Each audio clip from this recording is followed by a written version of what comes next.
자원 준거 관점 그리고 내부 자원입니다.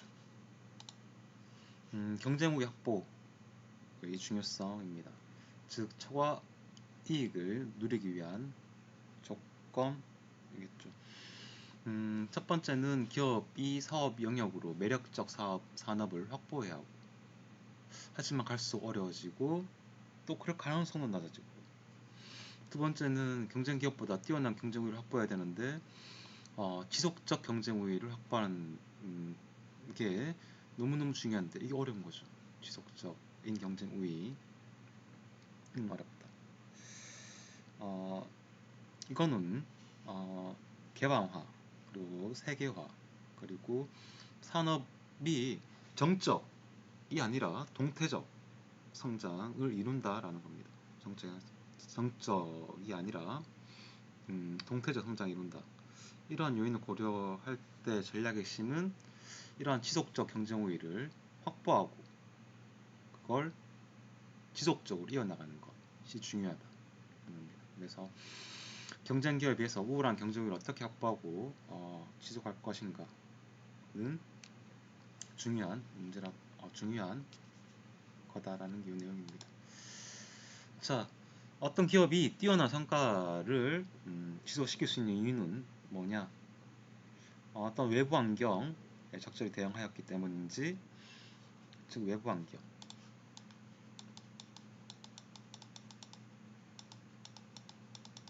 여기 외부 환경. 혹은 기업의 내부 자원을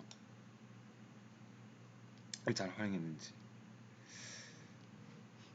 에 따라서 이제 되는 거죠. 기업이 누리는 이러한 둘 다 외부 환경, 내부 자원을 동시에 고려할 수도 있고, 기업이 누리는 그 초과이익을 설명하는 데는 몇 가지가 있었습니다. 우리 첫 번째는 기업이 외부 환경을 중심으로 해서 기회와 위협에 중점 두고 있는 것. 두 번째는 기업 내부 자원, 즉 강점, 약점에 중점을 두어서 연구하는 것. 세 번째는 둘 다 결합하는 것.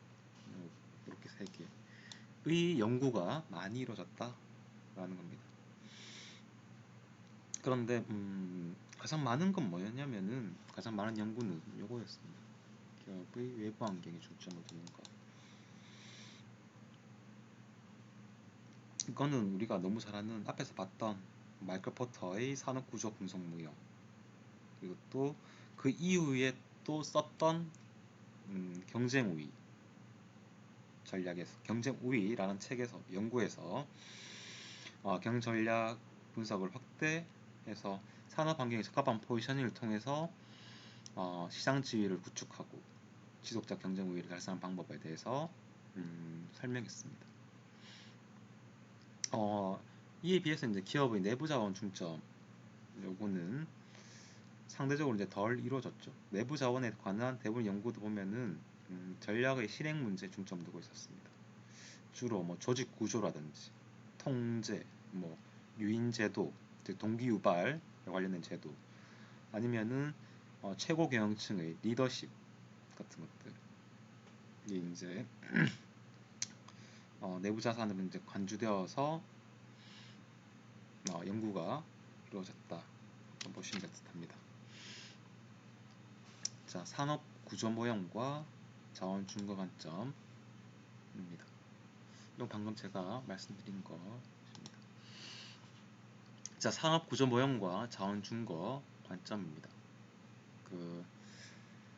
기업이 뛰어난 성공을 위해서는 두 가지가 있다. 산업 조직론의 개념, 이론에 의존하는 것. 전통적 산업 조직론은 진입 장벽으로 대표되는 어떤 구조적 장벽을 강조하고, 기업이 속한 산업의 특성에 의한 산업 효과가 지속적으로 그 초과이익을 설명한다고 합니다. 설명한다고 우리가 앞에서 봤습니다. 자, 또 하나는 그 개별 기업의 특이성에 중심을 두는, 여기 나오는 자원 준거 관점입니다.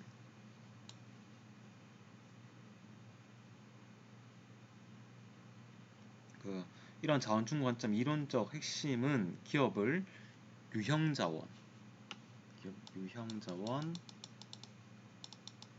그리고 무형자원 나눠서 어떤 독특한 집합체로 파악하는 거 실험 보면 될 듯합니다. 자, 그래서 기업은 이제 설립되고 쭉 흘러오면서 자원 그리고 능력이 이제 결합되는 거죠.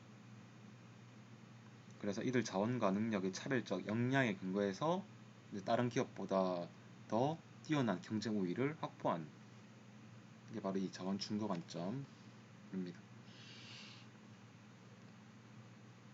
즉 뭐 어떤 조직 능력이라든지 조직 능력, 핵심 역량, 뭐 기업 문화 아니면은 경영자의 능력 같은 무형자산을 중요하게 다루고 있다고 보시면 됩니다. 그래서 이런 무형자산은 다른 라이벌 기업이 경쟁 기업이 모방하기가 어렵죠. 그래서 기업의 경쟁 우위가 다른 기업이 쉽게 모방하거나 혹은 구입하거나 대체할 수 없는 이러한 자산에 의해서 뒷받침될 때 경쟁 우위는 지속된다라고 보는 게 바로 이겁니다. 이렇게 보시면 돼요, 여러분. 이 산업구조 모형은 이거는 외부 환경, 그리고 내부 환경 말하는 거죠.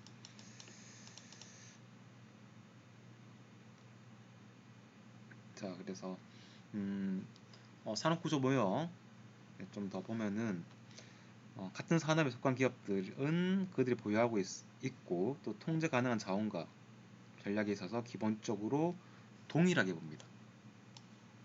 내부 자원은 동일하게 본다. 하지만 보유 자원은 여기서는 다르게 본다. 이질적으로 본다.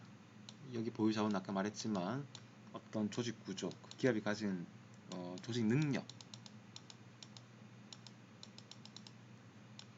혹은 핵심 역량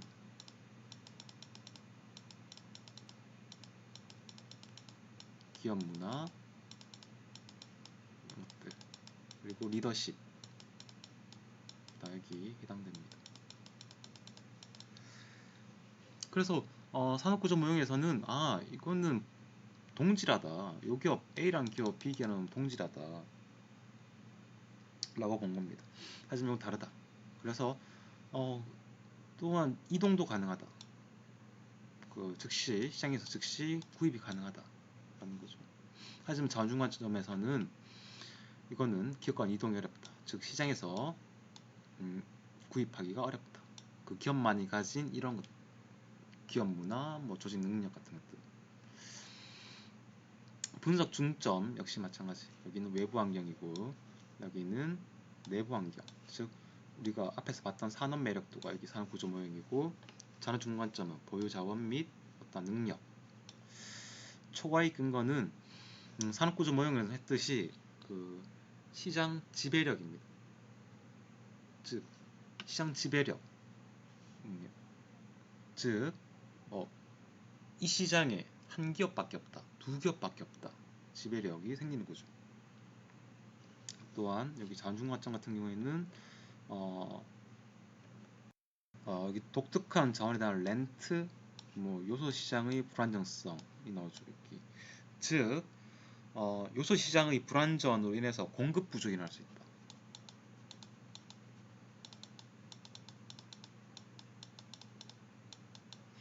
또는 이러한 자원의 본질적인 희소성,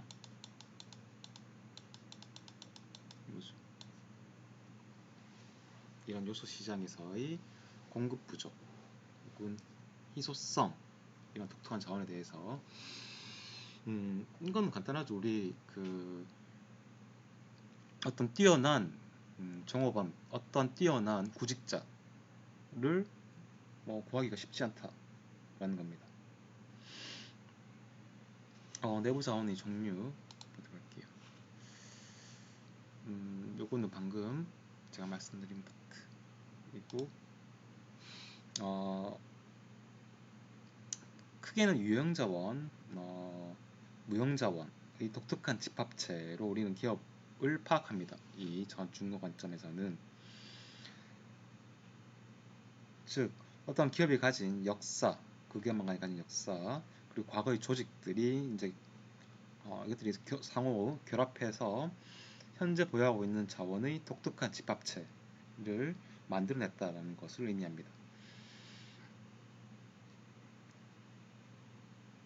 즉, 과거에 이 기업이 어떤 결정을 내릴 때 다른 회사의 결정을 내렸다면은 자산을 축적하는 어떤 경로가 달라졌을 거고, 이에 따라서 기업의 현재 모습도 달라졌어 있을 것이기 때문이죠.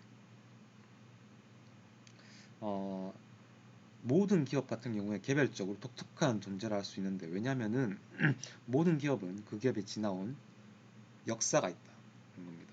그래서 역사를 통해서 각각 다른 자원을 축적하였기 때문에 하는 거죠. 당연하죠. 이거 각 기업마다 다 다른 그 기업 문화가 예를 들면은 있는 거죠. 그 기업이 가진 그 그런 그 기업만 가진, 그리고 그 기업이 과거부터 현재까지 이루어왔던 것에 따라서 각 기업마다의 무형적 자산, 즉 기업 문화가 예를 들면 기업 문화가 달라질 수가 있다라는 겁니다. 자, 핵심 역량. 핵심 역량에는 기량, 능력, 학습 능력, 조직 능력은 조직 일상성, 관리 유산에는 이런 무형적인데 하나씩 보도록 할게요. 자, 핵심 역량이라 하면은 경쟁 기업에 비해서 특별히 뛰어난, 요거 잘 받으시고, 자원이나 능력을 말한다. 즉, 그 기업만 가진 기술적 능력, 그 기업만 가진 기술적 능력, 또는 어떤 학습 능력, 또는 그 보완적인 자산 같은 겁니다. 이 전부 다 여기 해당되겠습니다. 여러분, 우리 수소 있지 않습니까? 수소 우리 하는데, 이 수소통이 있는데, 수소에 이렇게 이 수소를 통에 넣어야 되잖아, 이렇게. 근데 이게 만약에 철로되어 있다, 철로되어 있는데 이게 터진다 그러면은 폭발력이 엄청나잖아요. 근데 이 통 만드는 거는 거의 어디서 만드냐면은 일본이 이거 잘 만듭니다. 거의가 일본에서 잘 만듭니다. 근데 우리나라 기업 중에 딱 한 곳이 이걸 만들어요. 딱 한 곳이. 그러니까 우리나라 요 통 만드는 요 기업, 통이라는 게 좀 이상한데, 요 기업 많이 가진 기술적 능력이 있을 수 있겠죠. 이렇게 또는 뛰어난 학습 능력. 여기 보면은 프랄라드라 하멜이 정의한 조직의 집단 학습으로 특히 다양한 생산 기량을 어떻게 조정하고 복수의 기술 흐름을 어떻게 통할 것인가에 관한 학습.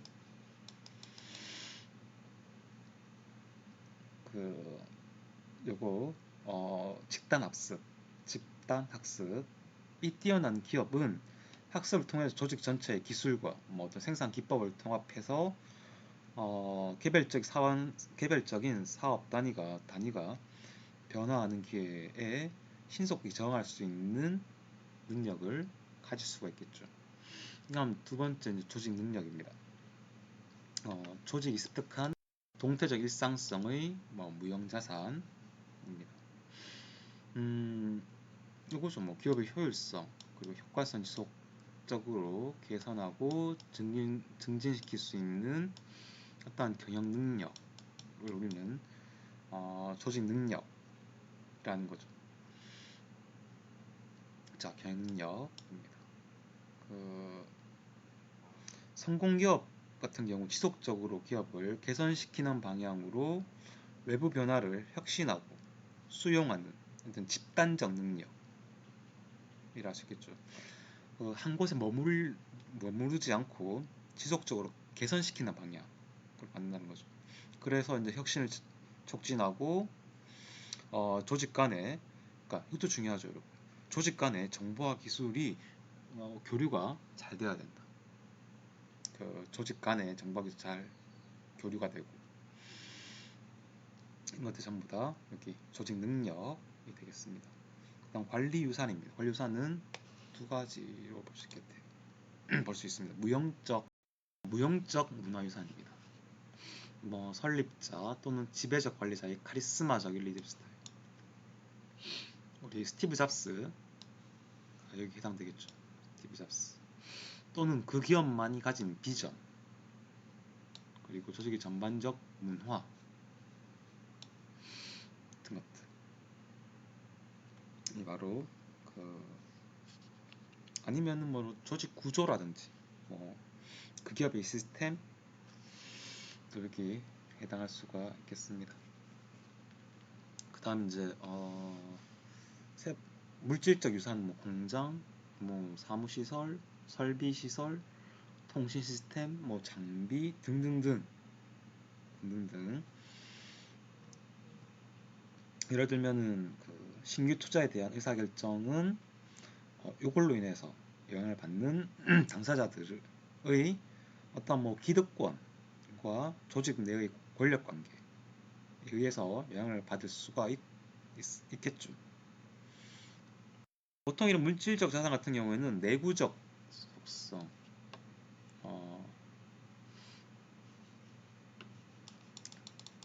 어떤 내구적 특성, 단단하다는 거죠. 내구적 특성, 즉 우리 내구재 하면은 우리 자동차라든지 뭐 TV, 세탁기 말하는 거잖아 이거. 이런 속성, 내구적 속성을 지녀서 투자 같은 경우에는 본질적으로 이제 점진적으로 이루어지죠. 공장이 지어지면은 그 생산 입지가 고정됨으로 인해서 후속 설비의 입지 결정에 영향을 주게 되겠죠.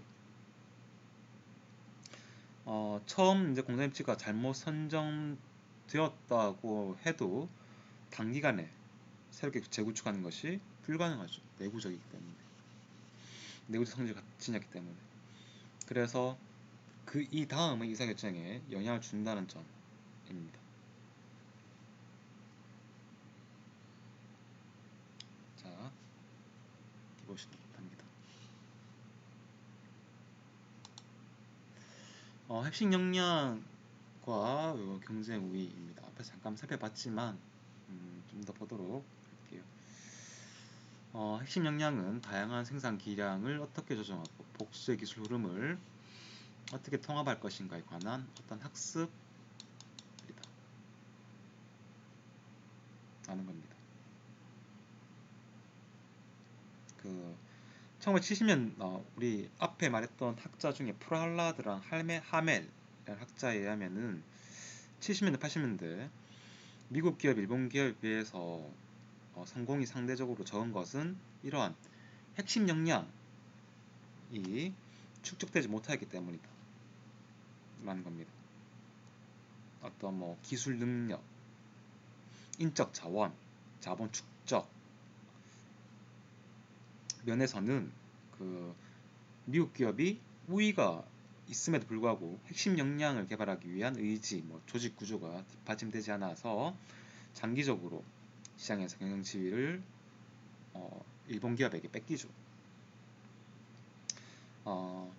우리 최근 소니가 나옵니다. 소니 소형화 노력입니다. 소니 라디오죠. 이거 우리 약간 워크맨 라디오를 말한 거죠. 이거 소형화 한다는 겁니다.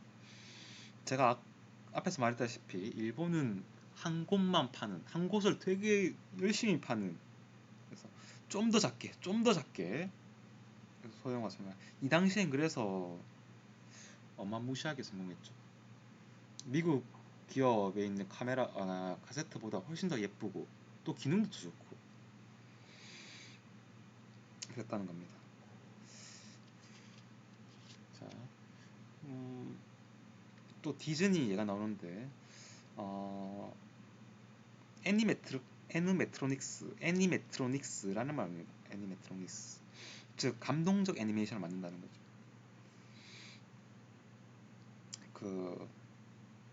또한 뭐 탁월한 스토리 개발, 스토리텔링 기술, 그리고 독특하고 친숙한 캐릭터 창조 능력, 이 모두가 이제 월트 디즈니가 가진 핵심 역량이라고 볼 수가 있겠습니다.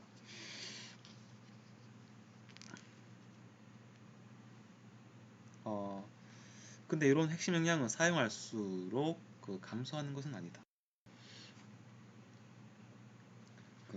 여러 곳에 응용해서 사용할수록 기업 전체가 또 공유할수록 오히려 향상이 되는 게 바로 이거 핵심 역량이라고 보시면 뜻합니다. 즉 보면은 현재 사업 단위를 연결시켜 주는 역할도 하고 새로운 사업을 개발하는 데 있어서도 원동력이 되고 또는 다각화 방향이라든지 새로운 시장으로의 진입 여부가 결정된다고 볼 수가 있겠습니다. 그 다음 핵심 제품이라는 게 나옵니다. 핵심 제품 코어 프로덕트는 기업의 탁월한 핵심 역량을 물리적으로 체화하고 있는 이런 제품. 시장에서 소비자를 대상으로 판매되는 제품이 최종 제품이라고 한다면은 핵심 제품은 최종 제품의 가치 증대에 실질적으로 기여하는 부품, 중간재를 의미합니다. 혼다의 자동차 엔진이 바로 이런 좋은 예죠. 혼다 자동차 엔진. 우리 최근 여러분 일본 이렇게 많이 나옵니다. 일본. 왜냐하면은 왜 일본 이게 많이 나오냐면은 자원 증거 관점이 한창 이렇게 될 때가 왜 있냐면 왜 일본 게 많이 나냐면은 그 당시에 이런 자원 증거 관점을 주장하는 학자들이 왜 미국 기업보다 일본 기업이 훨씬 더 미국 내에서 자동차도 그렇고 전자 제품도 그렇고 더 많이 팔리는지 그거에 대해서 연구한 겁니다. 그러니까 일본 기업 이해가 많이 나와요. 이렇게.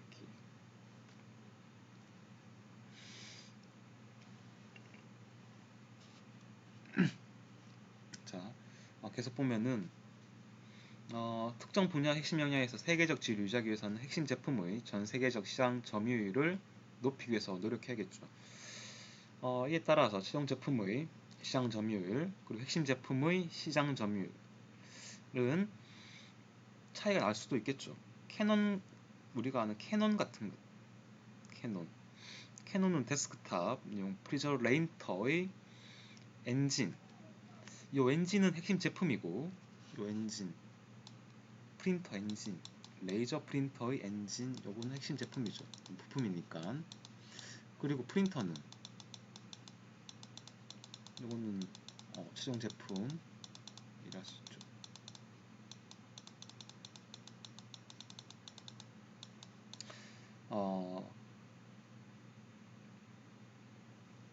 그런데 요 캐논 같은 경우에 캐논 프린터 엔진 요거는 시장 점유율 84%입니다. 거의 독점이죠. 얘는 프린터 같은 경우에는 정말 작습니다. 별로 안 커요. 이거에 비하면은 되게 작습니다. 그러니까 최종 제품이랑 핵심 제품의 시장 점유율이 다를 수도 있다라는 겁니다. 또 반대일 수도 있죠. 최종 제품의 시장 점유율이 핵심 제품 시장 점유율보다 더 큰 경우도 있을 수 있죠.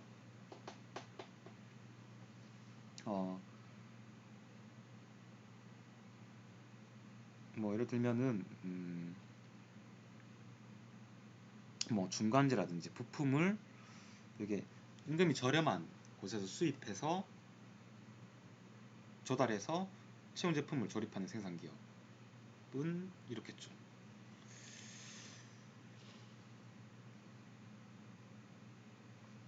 파트에서 보면은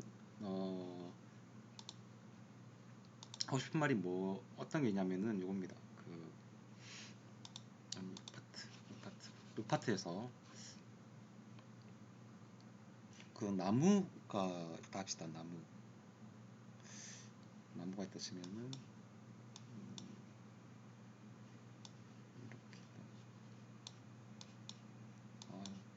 잘 그림이 좀 이상하긴 한데 큰 가지 나무의 큰 가지 같은 경우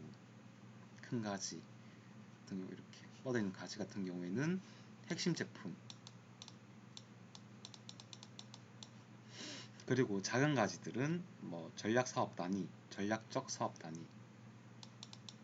단위죠. 큰 가지는 핵심 제품이고 작은 가지는 사업 단위, 그리고 열매는 최종 제품.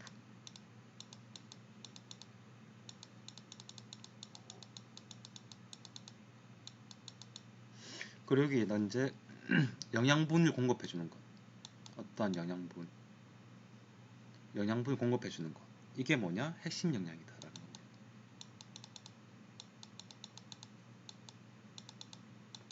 그래서 보면은 경쟁력 평가할 때 최종 제품에만 중점을 두어서 최종 제품의 가격 대비 성능을 경쟁 기업과 비교하여 평가한다면은 핵심 역량의 배양이라는 측면에서 위배된다 라는 겁니다. 핵심 역량. 우리 폭스바겐이 들게요. 폭스바겐? 아니면 테슬라? 테슬라 보면은 이 전기자동차에서 배터리가 차지하는 비용이 거의 한 30% 가량 됩니다. 그러니까 이 자동차 한 대 만드는데 가장 많이 드는 게 바로 배터리죠. 이걸 전부 다 어디서 갖고 왔냐? 일본 기업에게서 다 갖고 옵니다. 배터리를, 2차 전지를. 테슬라의 예보다는 폭스바겐이 나온 겁니다. 폭스바겐 같은 경우도 마찬가지죠. 이만큼 드는데 이걸 자기가 만들겠다는 겁니다. 본인들이. 즉 그러한 핵심 역량을 가져온다는 거죠. 가지고 온다. 즉 이러한 핵심 역량이 쇠퇴할 가능성이기 때문에 가장 많이 드는 비용이 이건데 우리가 만들래? 라고 하는 거죠. 자, 그래서 이제 이 다음 이제 2000 모르겠습니다. 우리가 전기자동차가 얼마나 빨리 보급될지는 제가 잘 모르겠지만 이 다음 턴에서 더 많은 경쟁력을 확보하기 위함이죠.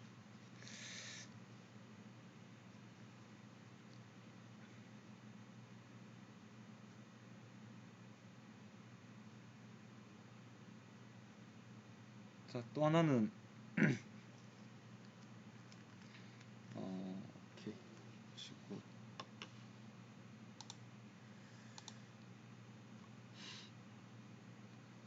이건 보시는 겁니다. 각각 사업 단위가 있고 사업 단위가 있고 거기에는 이제 핵심 제품이 이렇게 있고 부품을 말하는 겁니다. 부품 같은 것들. 그리고 이 핵심 역량이 연결된 걸 보시면 같아요. 핵심 제품이 1에 가고 2에 가고 3은 또 1에 가고 4에 가고 이렇게 자양분을 준다는 거죠. 핵심 제품에. 그런 다음 이제 사업 단위 1이랑 2가 이걸 생산하는 거죠. 혹은 여기 3, 4단위는 핵심 제품 2를 생산하고 핵심 역량이 어떤 영양분, 자양분을 준다는 겁니다. 그런 면에서 이 산업 단위가 그리고 이를 통해서 이제 핵심 제품이 향상되고 그 다음 사업 단위에서의 수익성이 좋아지고 이걸 말하는 겁니다. 자, 그 다음 전략적 사업 단위 그리고 핵심 역량을 보도록 사업 단위는 그것도 잘 무엇인지 좀 봐두기 바랍니다. 어떠한 독립된 전략을 수립하고 실행할 수 있는 그러한 사업 단위입니다. 독립된 전략 그리고 실행할 수 있는 이 독립된 전략을 실행할 수 있는 사업 단위. 일반적으로 보면은 전략적 사업 단위는 서로 밀접하게 관련된 복수의 제품으로 구성되어 있습니다. 다른 사업 단위와 어떤 비용을 공유하지 않는, 즉 독립된 이익 단위가 바로 전략적 사업 단위입니다. 우리 보통 다각화된 기업은 복수의 전략적 사업 단위로 구성된 집합체라고 볼 수 있죠. 예를 들면 그죠, 여러분. 간단하게 보면 LG화학 같은 경우에도 여기 석유, 화학, 여기 배터리 이렇게 각각 분류되어 있죠. 이렇게. LG화학 같은 경우 기타 말씀드리고, 전략적 사업 단위의 독립성을 중요하게 생각하는 체제에서는 각 사업 단위가 자원의 보유 그리고 활용에 있어서 독립된 조직 단위가 된다.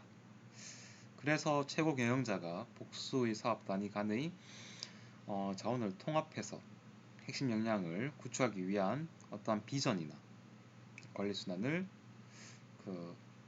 갖지 못하는 경우도 많습니다. 그래서 따라서 이러한 핵심 역량을 구축하는 데 필요한 기술적 자원이 부족하지 않음에도 불구하고 핵심 역량을 개발하지 못하는 경우가 많이 일어나겠죠.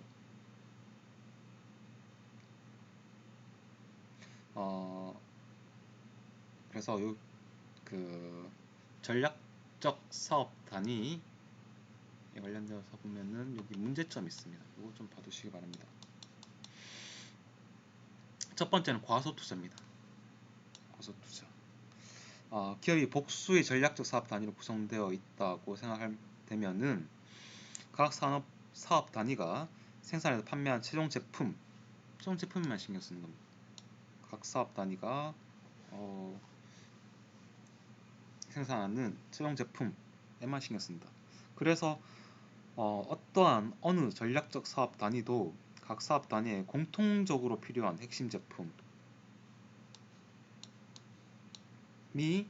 시장에서 생존적 지위를 유지하는 데 전적인 책임을 지지 않습니다.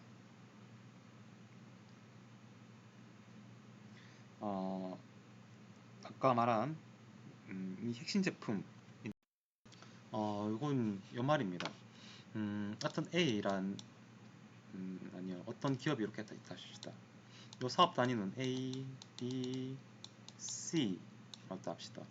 근데 핵심 제품, 즉 부품이라든지 중간재는 A 사업 단위, A 전략 사업 단위, B 전략 사업 단위 모두가 요거를 씁니다. 근데 이거는 A 기업도 그렇고 B 기업도 그렇고 이것을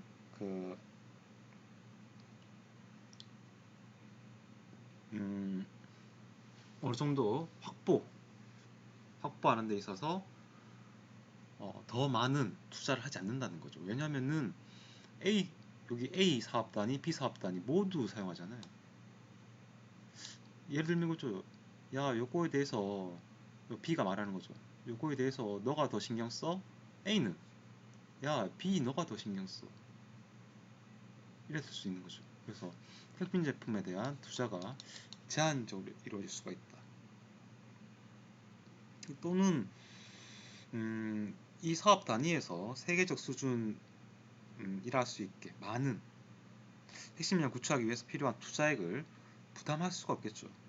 그래서 아무래도 최고 경영층의 더 종합적으로 보는 그리고 거시적 시각이 뒷받침되지 않고서는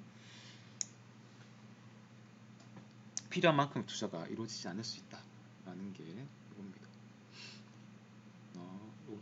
과소 투자입니다. 최종 제품에 신경 써서 핵심 제품에 대해서는 투자가 제한될 수 있다라는 것입니다. 두 번째는 자원 활용의 제한입니다. 자원이 어떤 특정 사업 단위에만 고정되어질 수 있다라는 거죠.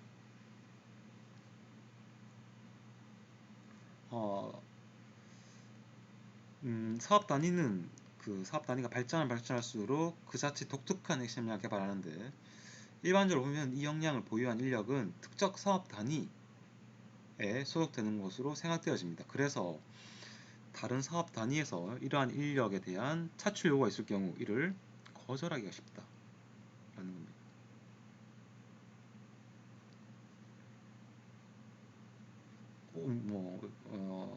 심하게는 이러한 인력, 이 능력 있는 인력을 숨기는 경우도 있다. 라는 거죠. 자, 세 번째는 제한된 혁신입니다. 개별 사업 단위의 가까이 있는 혁신 계획에만 집착하는, 개별 사업 단위의 가까이 있는 혁신 계획에만 집착하는 경우. 기업의 각 부분에서 핵심 역량의 활용 가능성을 인식하지 못할 경우, 개별 사업 단위는 가까이 있는 혁신의 기회에만 집착하게 된다는 겁니다. 컴퓨터라든지 스마트폰 이런 상품은 전략적 사업 단위의 영역이 결합될 때 등장할 수 있는 제품이죠. 이런 것들. 또는 캐논이 복사기 시장에서 세계적인 선도기업이 되고자 준비했을 때 경쟁 기업들에게 캐논은 카메라 산업에 종사하는 기업으로 인식되고 있었다는 겁니다. 캐논 같은 경우에는 복사기도 있고 카메라도 있지만 카메라에 더 집중했다라는 거죠. 그래서 이 카메라에 대해서만 소비자들이 라고 인식했다라고 볼 수 있을 것 같아요.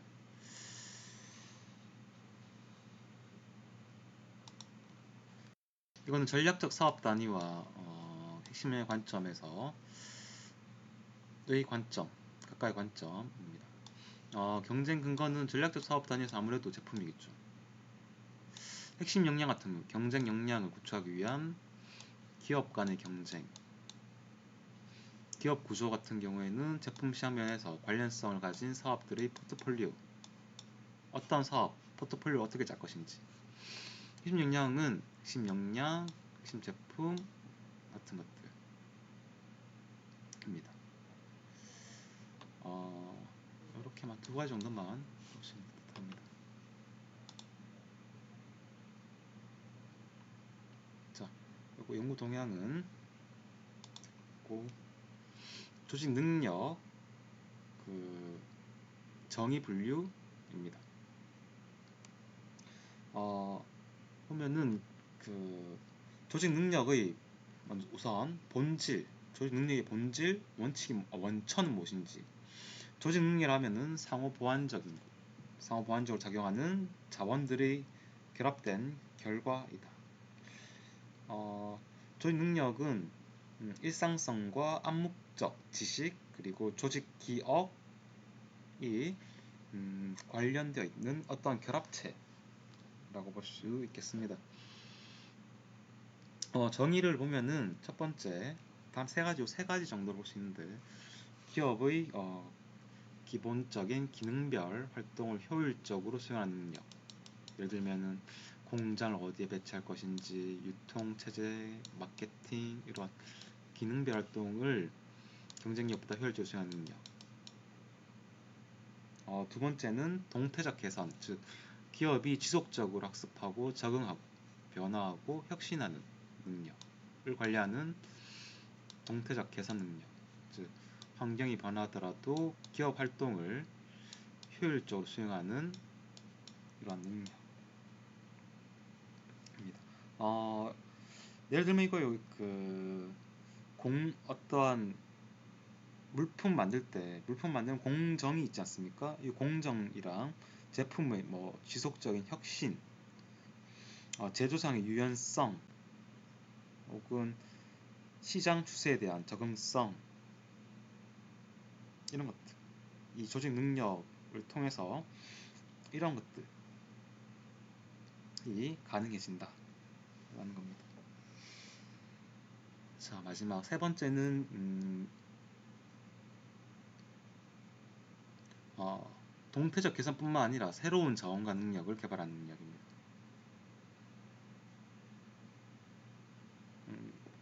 이거는 그냥 기업의 자원을 활용하고 새로운 자원을 개발하는 이런 것들, 여기에 해당되겠습니다.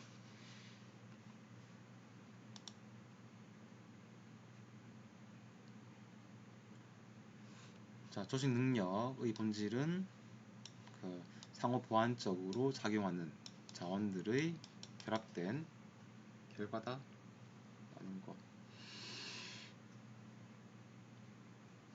그래서 뒤편에 요거는 그 뒤편에서 보시면 됩니다. 조직 일상성에서 조직 일상성입니다. 좀 알아두시기 바랍니다. 개인들의 조화된 행동들의 연속으로 구성된 어떠한 규칙적이고 예측 가능한 행동 유형입니다. 이 개념은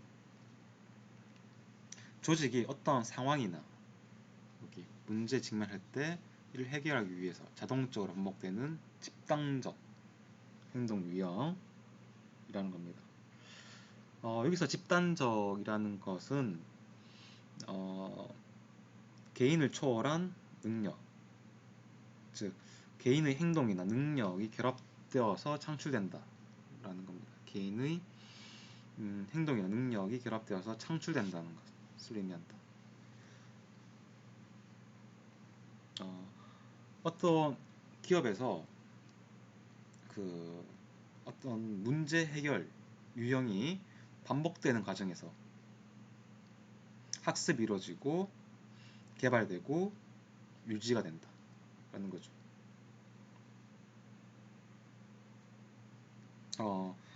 물품 제조 단계에서 원재료 부품들이 어떤 생산 공정을 거쳐서 최종 완성 단계까지 이동하는 것은 이러한 일상성에 의해서 통제되기 때문입니다. 자, 그리고 두 번째, 조직 일상성도 경험을 통해서 개발되고 추진한다 말씀드렸고, 세 번째는 조직 기업은 기업의 표준적 운영 절차나 기업 문화에 의해서 의식적으로 또는 암묵적으로 기록된다. 그래서 조직 기억이 저장된 표준적 운영 절차 그리고 의사결정 규칙이 조직 일상성이다 라는 겁니다. 보셔야 될 게 뭐냐면은 이런 표준적 운영 절차, 뭐 의사결정 규칙 나오는데 뭐 문제 해결 능력 이라고 보시면 될 것 같아요. 문제 해결 능력이라는 것. 그래서 또는 우리 아니면은 이거 꼭 볼까요? 그러면은 어떤 상황에서 대응하는 이런 일상성이 개발되고 나면은 유사한 상황이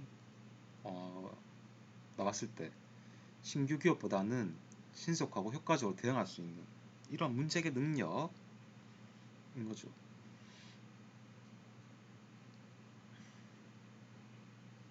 즉 요거는 일상성 같은 경우에도 반복적인 그 숙달이 이루어지고 그렇죠. 이렇게 되면 자 그럼 여기까지가 시험 범위로 하도록 하겠습니다. 자, 여러분 수고